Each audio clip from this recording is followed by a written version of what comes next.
आज आहे जावयासाठी स्पेशल पुणेरी मिसळपाव पार्टी। नमस्कार मंडळी, स्वागत आहे तुमचं माझ्या एका नवीन मिनी ब्लॉगमध्ये। इथे पुणेरी स्टाईलने मिसळपाव बनवणं सुरू होतं। कल्याणी मिसळ बनवत होती आणि पाव वगैरे पप्पांनी आणून ठेवून दिले होते। सगळं काही आणून ठेवलं होतं तोपर्यंत आमचं इकडे हे सुरू होतं, म्हणजे लग्नाकडची जी मेहंदी होती ती इथे लावणं सुरू आहे। कारण खूप पाय गरम जळत आहे आणि मी पहिल्यांदाच घेतलं होतं की चला आपण घरी मेहंदी लावू पायाला, कारण यांना ऊन लागली होती ना आम्हालाही ऊन लागण्याची शक्यता होती।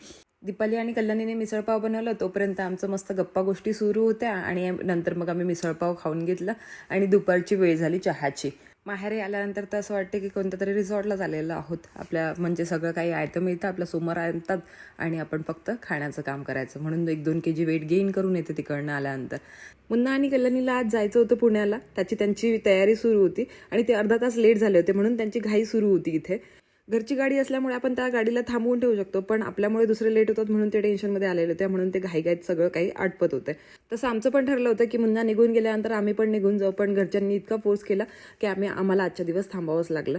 सगळ्यांना नमस्कार करून हे दोघं जण निघाले आणि निघताना मग सगळ्यांचं तेच असतं नेहमीचं त्यांचं की अरे यार इतक्या दिवस आता सोबत होतो, 2-3 दिवस ते लोक सोबत होते आणि निघताना मग त्यांना थोडं वाईट वाटते।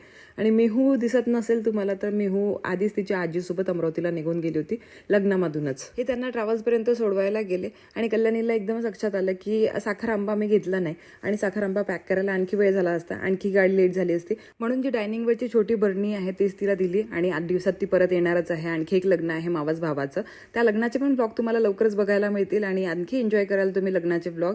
इथे अद्विकची आणि नेहूची मस्ती सुरू होती, तोपर्यंत पप्पा निघाले काहीतरी आणायला आणि नेहू मागे लागले होते। हा दुसऱ्या दिवशीचा आहे ज्या वेळेला मी निघाली होती अमरावतीला जाण्यासाठी।